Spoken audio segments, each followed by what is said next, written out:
নতুন বছরের শুরুতেই বিয়ের খবর দিয়ে চমকে দিয়েছিলেন জনপ্রিয় সঙ্গীত শিল্পী ও অভিনেতা তাহসান খান। কনের গলায় মালা দিয়েছেন মেকওভার আর্টিস্ট রোজা আহমেদকে।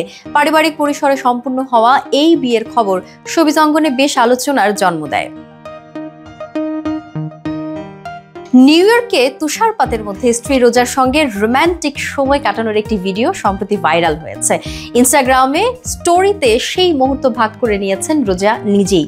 সাদা বরফে মোড়ানো মনোরম পরিবেশে তাহসান ও রোজাকে দেখা গেছে একান্তে সময় কাটাতে। ভিডিওর ক্যাপশনে রোজা লেখেন, যখন ভালোবাসার মানুষটিকে আমাকে সারা জীবনের জন্য সঙ্গী হতে বলল, এই কথাতেই যেন জমে থাকা বরফও গলে গেল অনুরাগীদের হৃদয়ে।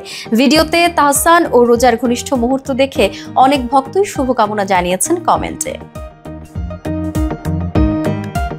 চলতি বছরের জানুয়ারিতে এই নতুন দম্পতি ঘর বাঁধেন। বিয়ের পর থেকে দুজনেই নিজেদের মতো করে সময় কাটাচ্ছেন।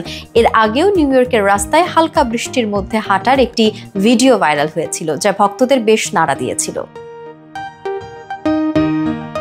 তাহসানের স্ত্রী রোজা আহমেদ নিউ ইয়র্ক ইউনিভার্সিটি থেকে কসমেটোলজিতে পড়াশোনা শেষ করে নিউ ইয়র্কের কুইন্সে রোজাস ব্রাইডাল মেকওভার প্রতিষ্ঠা করেন। একজন সফল উদ্যোক্তা হিসেবে নিজের অবস্থান তৈরি করেছেন তিনি।